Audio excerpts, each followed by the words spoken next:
இந்த வாரம் பார்க்கலாம். இப்போ ரேவதி வயசு 35, ஒரு 153 சென்டிமீட்டர், ராசி தனுசு, நட்சத்திரம் பூரடம், சாதி வன்னியில் ரெட்டியார் சமூகத்தை சேர்ந்தவங்க, தனியார் கம்பெனியில் வேலை பார்க்குறாங்க, மாதம் 30,000 சம்பாதிக்கிறாங்க, கூட பிறந்தவங்க 4 பேர் இருக்காங்க சொல்கிறாங்கம்மா. புதுக்கோட்டை மாவட்டத்தை சேர்ந்தவங்க.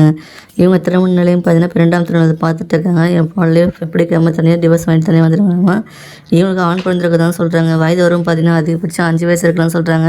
இவங்க எதிர்பார்ப்பு என்னன்னா, மாப்பிள்ளை நல்லா வேலையில் இருக்கணும், நல்லா சம்பாதிக்கணும், குடும்பம் நடத்தக்கூடிய நல்லா வருமானம் இருக்கணும், மாப்பிள்ளைக்கு 2ஆம் திருமணமாக இருக்கணும், குழந்தைய நல்லா அப்படியே பார்த்தவங்க சொல்கிறாங்க. வரக்கூடிய மாப்பிள்ளை எந்த கெட்ட பழக்கமும் இல்லாமல் குணமான மாப்பிள்ளையை கடைசி கூட வந்து பார்த்துன்னு எதிர்பார்க்குறாங்க. மாப்பிள்ளை தமிழ்நாட்டில் எங்கேருந்தாலும் ஓகே சொல்கிறாங்கம்மா. வரக்கூடிய மாப்பிள்ளை இவங்க கடந்த கால வாழ்க்கையை பற்றி எப்பவும் கேட்க வேணும்னு நினைக்கிறாங்கம்மா. உங்களோட பாஸ்ட் லைஃப் பற்றியும் கேட்க முடியும்னு சொல்கிறாங்க. பார்த்து பேசி மனசுக்கு பிடிச்சி போச்சுன்னா மேரேஜ் பண்ணிக்கலாம் சொல்கிறாங்க. பெண்ணோட வசதியும் பார்த்தீங்கன்னா இவங்க கொஞ்சம் அப்புறம் மிடில் கிளாஸ் ஃபேமிலி தாம்மா. எங்கள் அப்பா பார்த்தீங்கன்னா கேன் வாட்டர் போடுற பிஸ்னஸ் பண்ணிட்டு இருக்கா சொல்கிறாங்கம்மா. இவனுக்கு சொந்த வீடு இருக்குது. அதெல்லாம் பார்த்தீங்கன்னா 2 கடைகள் கட்டி வாடகை விட்டுருக்காங்களா.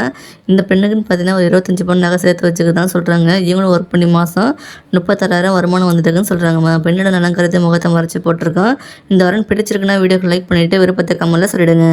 இந்த வாரம் பார்க்கலாம். இவங்க பேர் கற்பனா, வயசு 40, ஒரு 161 சென்டிமீட்டர், ராசி கன்னி, நட்சத்திரம் அஸ்தம், சாதி வன்னி அக்கௌண்ட்டுன்னு சொல்லியிருக்காங்கம்மா. அரசாங்க வேலை இருக்காங்க, மாதம் 20,000 சம்பாதிக்கிறாங்க. இவங்க கூட பிறந்தவங்க யாரும் இல்லை, வீட்டுக்கு ஒரே பொண்ணு, நாமக்கல் மாவட்டத்தை சேர்ந்தவங்க. இவங்க திருமண நிலையம் பார்த்தீங்கன்னா இப்போ 2ஆம் திருமணத்துக்கு பார்த்துட்டு இருக்காங்க. இவங்களுக்கு குழந்தைகள் எல்லாம் சொல்கிறாங்க. இவங்க போன ஹஸ்பண்ட் வந்து ஆக்சிடென்ட்டில் தவறிட்டாங்களாம்மா. இப்போ 5 வருஷமாக தனிமையில் தான் இருக்காங்க. இப்போ இவங்களோட பாதுகாப்பாக தான் 2ஆம் திருமணம் பார்த்துட்டு இருக்காங்க. வயது வரும் பார்த்தீங்கன்னா இந்த லிமிட்டாக இருக்கலாமா, எவ்வளோ இருந்தாலும் பரவாயில்ல சொல்லியிருக்காங்க. இவங்களோட அதிகமாக்கணும்னு எதிர்பார்க்குறாங்க. இந்த பெண்ணோட எதிர்பார்ப்பு என்னென்னா, வரக்கூடிய மாப்பிள்ளை நல்லா படிச்சிருக்கணும், வேலைக்கு போகணும், நல்ல வருமானம் எதிர்பார்க்குறாங்க, மாப்பிள்ளைக்கு எந்த கெட்ட பழக்கமும் இல்லாமல் இருக்கணும்னு எதிர்பார்க்குறாங்க. இவங்க கடந்த கால வாழ்க்கையை பற்றி எப்போவும் பேசணும்னு நினைக்கிறாங்கம்மா. வரக்கூடிய மாப்பிள்ளைக்கு 2ஆம் திருமணமாக்கணும், குழந்தைகள் இருந்தாலும் ஓகேன்னு சொல்லலாம், நல்லபடியே பார்த்துன்னு சொல்கிறாங்க. எந்த கெட்ட பழக்கம் இல்லாமல் கடைசி வரைக்கும் கேர் எடுத்தாலும் நல்லபடியே பார்த்துன்னு எதிர்பார்க்குறாங்கம்மா. வரக்கூடிய கிட்ட பேசி பார்த்து பிடிச்சி மனசு ஒத்து போச்சுன்னா மேரேஜ் பண்ணிக்கலாம் சொல்கிறாங்கம்மா.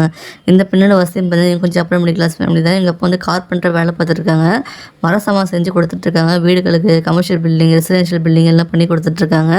இவங்க பார்த்தீங்கன்னா பெரிய கடை வச்சு ஆள் போட்டு வேலை பார்த்துட்ருக்காங்க. இவங்க 2 சொந்த வீடு இருக்குமா. இந்த பொண்ணுக்குன்னு பார்த்தீங்கன்னா 25 பவுன் நகை சேர்த்து வச்சுக்கிறது தான் சொல்கிறாங்க. இவங்க பார்த்தீங்கன்னா அரசாங்க வேலை ஒர்க் பண்ணிட்டுருக்காங்கம்மா. இந்த பெண்ணோட நலங்கிறது முகத்தை மறைச்சி போட்டிருக்கோம். இந்த வாரம் பிடிச்சிருக்குன்னா வீடியோக்கு லைக் பண்ணிவிட்டு விருப்பத்தை கமெண்ட்ல சொல்லிவிடுங்க. இந்த மாதிரி பல வரங்கள் சேனலில் இருக்குது, உள்ளே போய் பார்த்து தெரிஞ்சுக்கோங்க.